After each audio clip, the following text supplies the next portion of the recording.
Shock and fury over death of Alexei Navalny. Biden, confident, on $60 billion Ukraine war aid package vote. Former Thai Prime Minister released on parole. Tens of thousands at pro-Palestinian march in London. Trump ordered to pay $355 million to New York for lying to banks.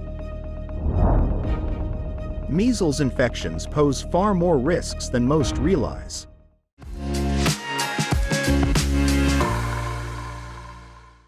Hello, I'm Johnny. Thank you for joining us on Funday News. It's Monday, February 19th, and here are your top stories. Shock, grief, and then fury rippled through the hallways and conference rooms of the Munich Security Conference on Friday as the news of Alexei Navalny's death spread.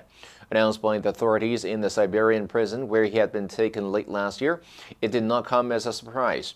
Navalny had escaped previous attempts on his life, including by poisoning by a military nerve agent in 2020. That he had to fight death so often perhaps made it all the more difficult to absorb the reality that President Vladimir Putin's relentless challenger was most likely gone.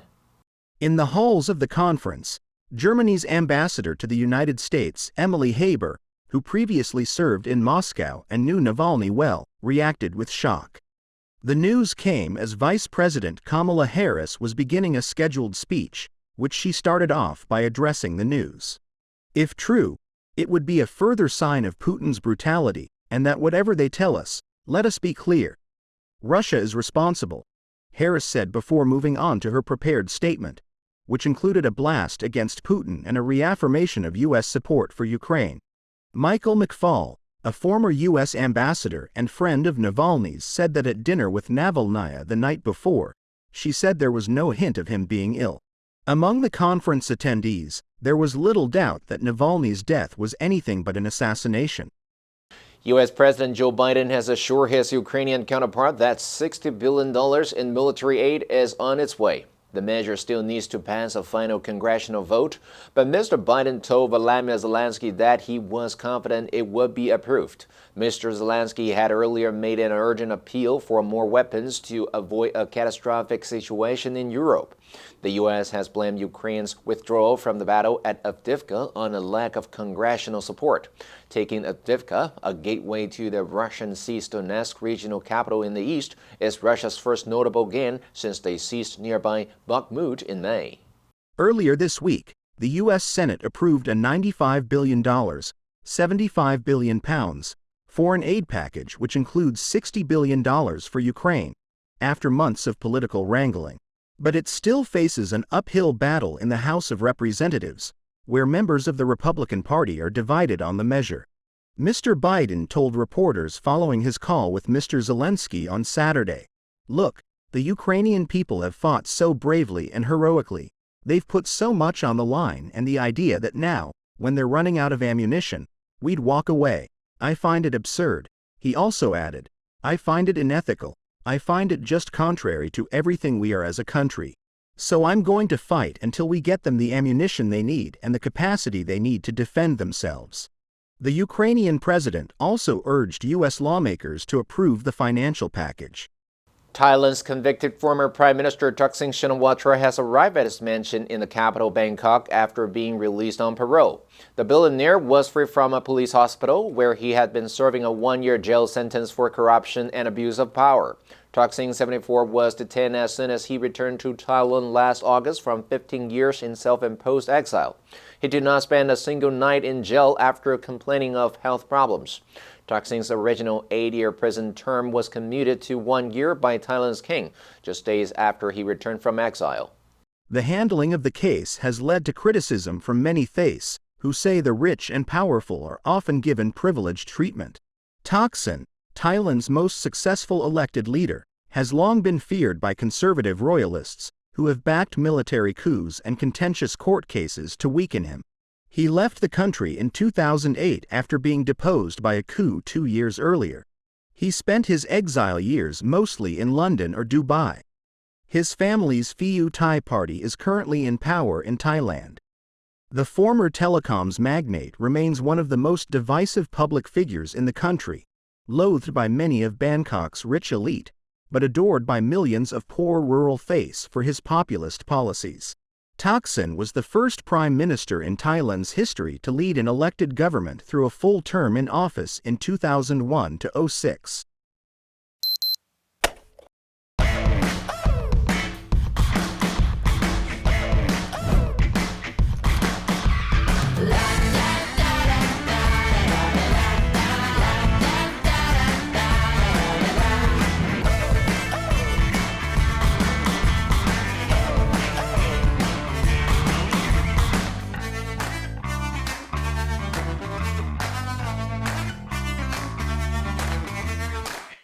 Tens of thousands of people have taken part in a pro-Palestinian march in central London. The Palestinian Solidarity Campaign march was calling for an immediate ceasefire in the Israel-Gaza war. Saturday's march was the first protest to go near the Israeli embassy in West London since a static rally in October. Some 1,500 officers were deployed to police the protest. Demonstrators said it was one of the busiest marches they have attended so far. 5 people were arrested in one incident on suspicion of assaulting an emergency worker, and police said there were 7 other arrests. It was the first demonstration in the area of the Israeli embassy since a protest was held 2 days after the 7th of October attacks on Israel by Hamas, a group designated as a terror organization by the UK government. Police restricted the start time of the march to ensure an event taking place at a synagogue would finish prior to the protest passing by the building. The march set off along Park Lane around 13:30 Greenwich Mean Time and made its way along Knightsbridge and Kensington Road to near the Israeli embassy in Kensington, where speeches were taking place. Addressing the crowd, the Palestinians' top envoy to the UK, Hussam Zamlot, said, "Hang on to your anger. Hang on to your enragement. Hang on to your horror and use it. Use it in the pursuit of justice." Protesters had been told by police the march must stop by 1700 and that demonstrators had to leave by 1800. Former President Donald Trump must pay nearly $355 million to New York State for lying about the values of his properties, a judge has ruled. Judge Arthur Engoron also banned him from serving as a company director or taking out loans from banks in the state for 3 years. The New York real estate mogul escaped having some of his companies dissolved, which could have meant bankruptcy. Speaking from his Florida estate, Mr. Trump said he would appeal the ruling. In the ruling on Friday, Judge Engoron referred to previous allegations of wrongdoing in justifying the large amounts he ordered the defendants to pay, writing that they are likely to continue their fraudulent ways unless he imposed a significant penalty. A crooked New York State judge just ruled I have to pay a fine for $355 million for having built a perfect company, the former president said from Mar-a-Lago on Friday, calling the ruling a political witch hunt. Along with what Mr. Trump has been ordered to pay, his 2 adult sons and co-defendants, Donald Jr. and Eric, must each pay $4 million.